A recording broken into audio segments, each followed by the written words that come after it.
Antes de começar esse vídeo, eu quero te convidar, você que não é inscrito, a se inscrever em nosso canal, deixar muito like, compartilhar. Eu tenho certeza que você fazendo isso, Deus vai te abençoar grandiosamente. Se inscreve aí, eu tenho certeza que você fazendo isso, você vai nos ajudar muitíssimamente. O tema do vídeo de hoje é o que impede o homem de ouvir a Deus. Tá preparado? Então vem comigo.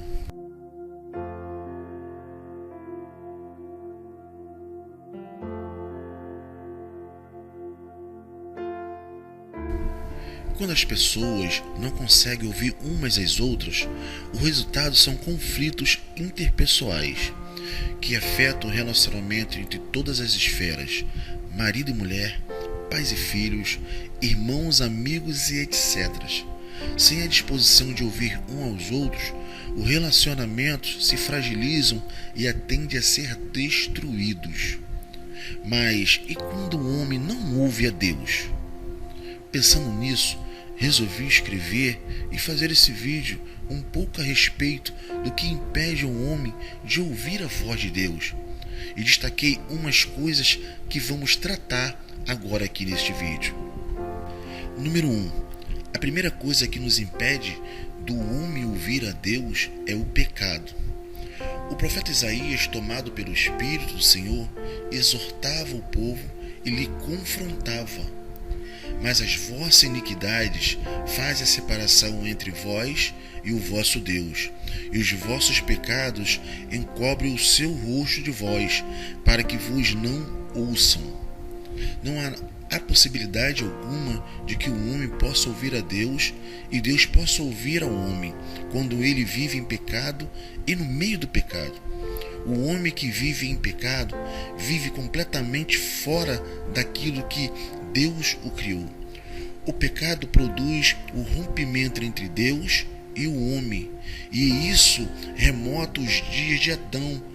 Quando desobedeceu a Deus, a primeira reação que ele teve foi esconder-se. Em Gênesis 3:10, ele respondeu: ouvi a sua voz no jardim, e por que estava nu? Tive medo e me escondi. E por fim Deus lança o homem e sua mulher fora do jardim do Éden. Gênesis 3:23, o Senhor Deus por isso lançou fora do jardim do Éden, a fim de lavrar a terra e de que fora tomado. O pecado impede o homem de ouvir a Deus e traz consigo o sofrimento. Paulo fala a respeito disso em Romanos 3:23, porque todos pecaram e destituídos estão da glória de Deus. Número 2. A segunda coisa que nos impede de ouvir a Deus é o isolamento. Salomão fala sobre a questão do isolamento e diz: o solitário busca o seu próprio interesse e insurge-se contra a verdadeira sabedoria. Provérbios 18:1. Veja que o isolamento nada mais é que a consequência do próprio pecado. Aquele que vive em pecado tem a tendência de afastar-se do corpo de Cristo. Passa a andar só, pois não quer e não pode ouvir a Deus. Como Deus fala com a sua igreja? Primeiro, Deus ele fala através da palavra. Lâmpada para os meus pés é a tua palavra.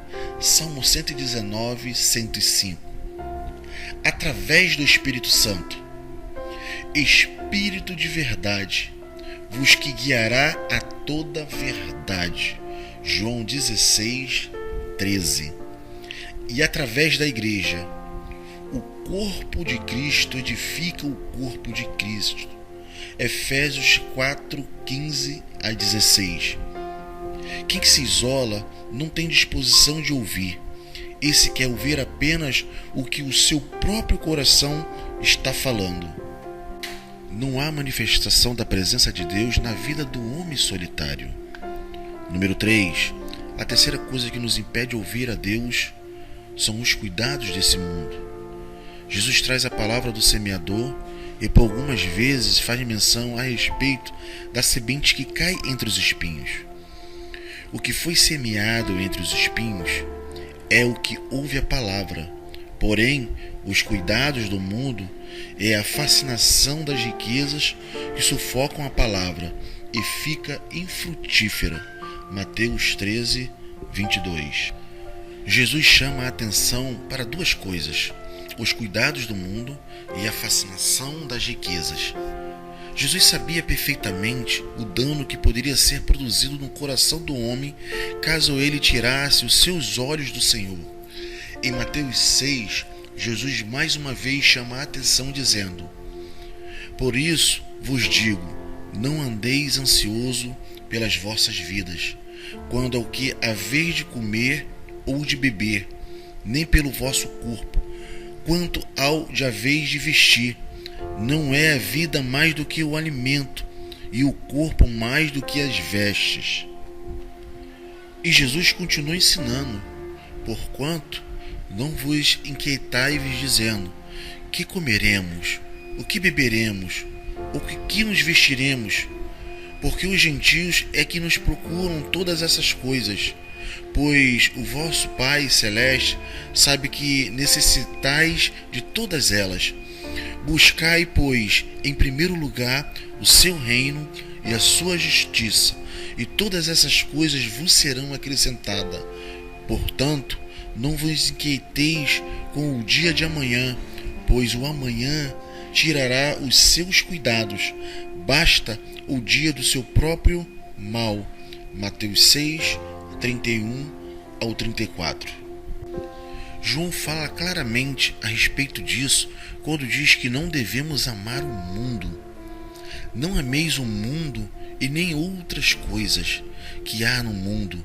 Se alguém amar o mundo, o amor do Pai não está nele, porque tudo que há no mundo, a concupiscência da carne, a concupiscência dos olhos e a soberba da vida, não procede do Pai, mas procede do mundo. 1 João, capítulo 2, versículo 15 ao versículo 16. Veja que o ensino de João está completamente interligado com o que Jesus havia anteriormente trazido. Neste texto, vemos claramente a demonstração, a preocupação do Senhor em nos alertar a respeito dessas coisas. Vamos parar um pouquinho para vermos o que é cada coisa dessa.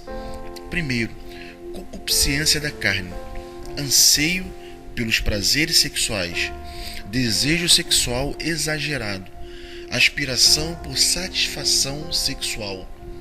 Concupiscência dos olhos é o desejo de possuir o que vemos ou para ter as coisas que têm apelo visual. Esta cobiça de dinheiro, bem e outras coisas materiais não é de Deus, mas do mundo que nos rodeia. Soberba da vida, altivez, qualidade de que é arrogante, presunçoso, prepotente e intolerante, comportamento que denota orgulho, dito que expressa arrogância e preocupação. Todas essas coisas retratam os cuidados desse mundo e nos impede de ouvir a Deus. Mas para encerrar, eu gostaria também de falar sobre o que nos possibilita de ouvir a Deus. O primeiro texto que me vem à mente é de 2 Crônicas 7,14, que diz: Se o meu povo, que se chama pelo meu nome, se humilhar e orar, e me buscar a minha face, e se converter dos seus maus caminhos, então eu ouvirei dos céus, perdoarei os seus pecados e sararei a sua terra.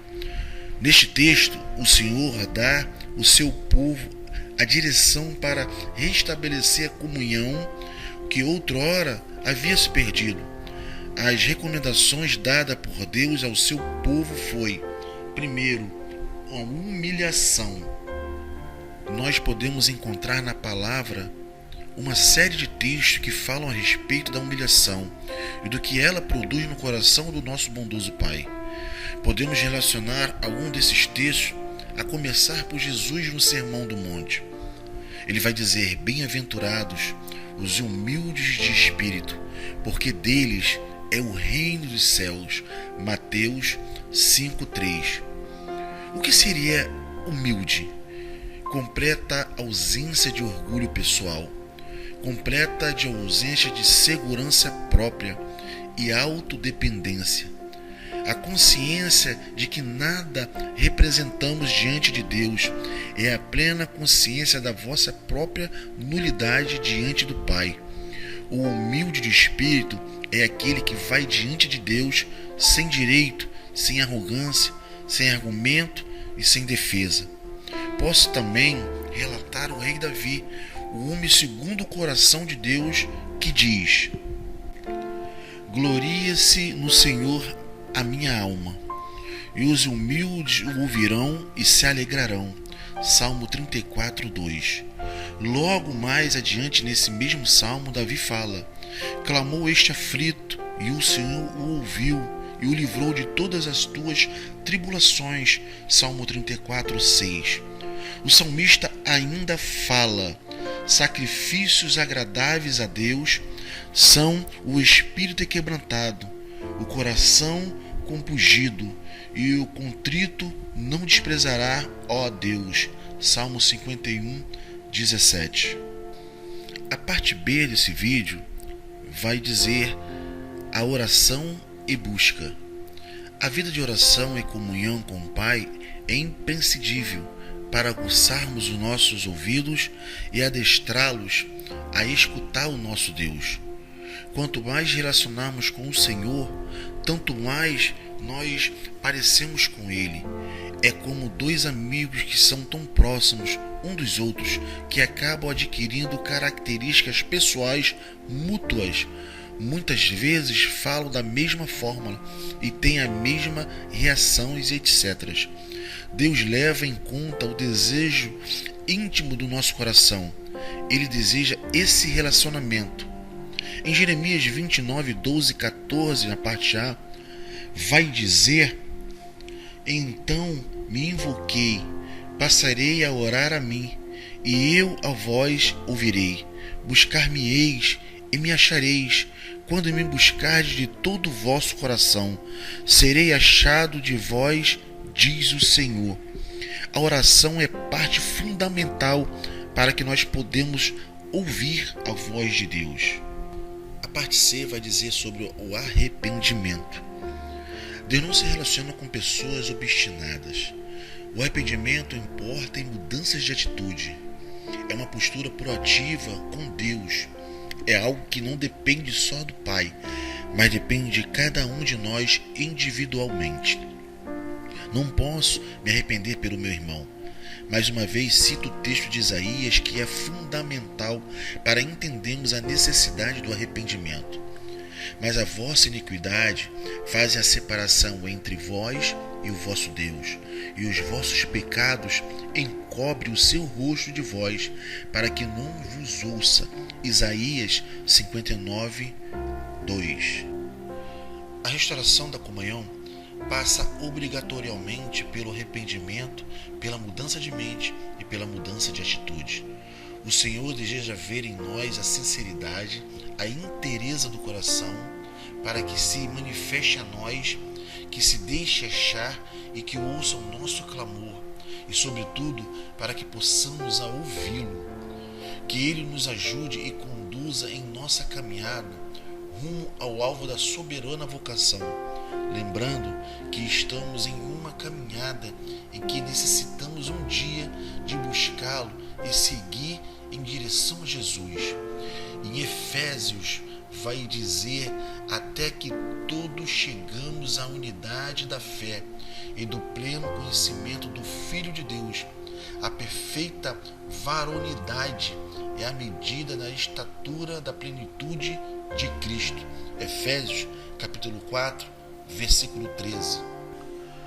E antes de terminar esse vídeo, eu quero contar uma experiência que eu tive com Deus. Na verdade, são duas experiências. Uma, eu não tinha ainda me convertido, eu não tinha conhecido a palavra nem Jesus. E a outra, eu já era um novo convertido. A primeira vez, eu sempre fui evangelizado por amigos de trabalho.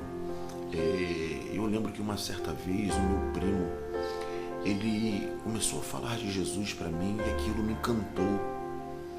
Ele começou à noite, por volta aí de umas 8 horas. E quando eu fui dar conta, já era quase 4h30 da manhã. E eu me lembro como se fosse hoje, eu tinha que levantar às 5 para poder trabalhar.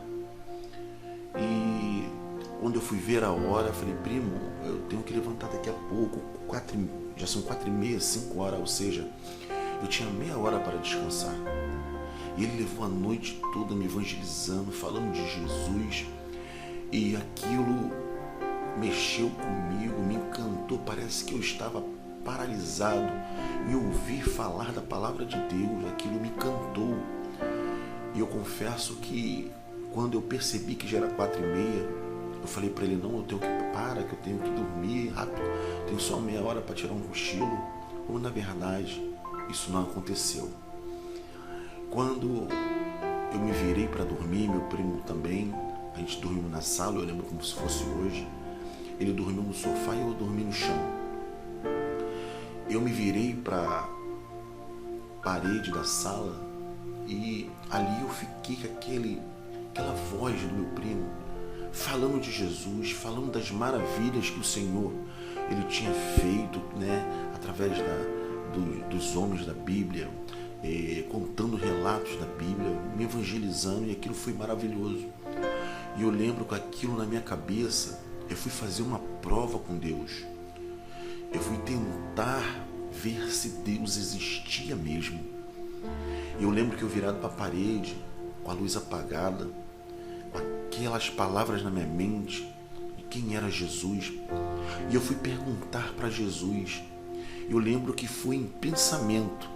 Eu cheguei para Deus e falei, Senhor, em pensamento, eu perguntei, tudo isso que o meu primo disse sobre o seu respeito, sobre o Senhor, será que tudo isso é verdade?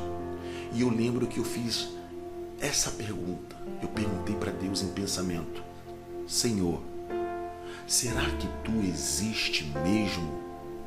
Quando eu acabei de perguntar a Deus em pensamento, uma voz maravilhosa, uma voz como de muitas águas, é uma voz que é diferente. Eu descrevo todas as minhas pregações, em todos os relatos que eu dou, é uma voz que é uma voz diferente, não é uma voz como de um homem qualquer, não é uma voz que você ouve, é uma voz como de muitas águas.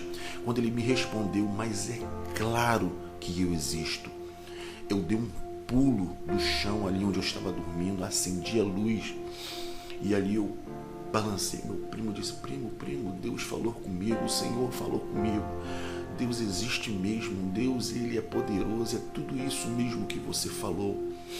E a partir daquele dia ali, Deus ele estava mudando a minha história, mudando o meu cativeiro. E eu sempre perguntei para Deus e pedi para Deus que Deus ele me desse uma família de crente, uma família que é onde eu pudesse estar caminhando, tendo força para caminhar. Foi quando eu conheci a minha esposa, né, desviada 5 anos da casa do Senhor, né, muito tempo ali desviada, né, conhecemos ali no mundo. Eu acredito que tudo foi por permissão do Senhor para que nós se conhecermos. E nós se conhecemos, namoramos, casamos, tivemos uma filha. E eu lembro que a minha segunda experiência, eu já novo convertido, eu estava deitado na cama ao lado da minha esposa já dormindo, e eu deitado de barriga para cima, eu fiz uma pergunta novamente para Deus. Eu perguntei, Senhor, quem és tu? Quem é o Senhor? E Deus ele vai me responder a mesma resposta que ele deu para Moisés lá no monte. Jesus ele vai responder, eu sou o que sou. Eu dei um pulo da cama, sacudi a minha esposa, acendi a luz, falei, minha Ana, Deus ele falou comigo novamente. E essas foram as 2 experiências maravilhosas que eu tive com Deus, de poder ouvir a voz de Deus. E hoje eu prego, eu dou as minhas palestras, eu falo do Senhor com todas as minhas clarezas, que Deus, ele fala com teus filhos. Se você nunca ouviu a voz de Deus, eu quero te convidar a você fazer prova com Deus, de você pedir para Deus, para que Deus ele venha te responder e você possa ouvir a voz dele, não ouvir o que os outros falam, é você ouvir sabendo que ele existe verdadeiramente e ele está vivo, como eu tive essa experiência por 2 vezes de ouvir a voz do Mestre. Gente, se você nunca fez essa prova, eu te convido, faz essa prova com o Senhor, pede para Deus ele falar com você, ele vai falar com você, ele vai te ouvir, ele vai te responder, mas para que tudo isso venha acontecer, você tem que estar pleno, reto, na presença de Deus, porque ele é santo, ele é justo, ele é maravilhoso, ele é conselheiro, ele é príncipe da paz, ele excede todo entendimento. Então esse é o meu pequeno testemunho, porque por onde que eu passo, eu dou meu testemunho, e eu sei que ele vive e reina para sempre, e em breve ele vai voltar para nos buscar. Se você gostou desse testemunho, se você gostou deste vídeo, eu quero te convidar a você a se inscrever em nosso canal, compartilhar, deixar like. Eu sei que se você fazer isso, você vai nos ajudar a fazer o nosso canal crescer. O nosso canal está com 800 inscritos, logo logo vai estar monetizado, mas só vai acontecer se você ajudar o pastor Peter Voz. Você se inscrevendo, você não está me ajudando, você está ajudando as outras pessoas a receber este conteúdo e tomar posse dessa vitória. Então por isso, eu quero te convidar, nos ajude aí, compartilha, deixa like, não só escuta, não vê, não. Faça isso aí, eu tenho certeza que muitas outras pessoas vão ser abençoadas através do teu like, do teu comentário, da sua curtida, por você ter se inscrevido. Então faça isso e eu tenho certeza que Deus, ele vai te abençoar. Graça e paz. Tchau, tchau.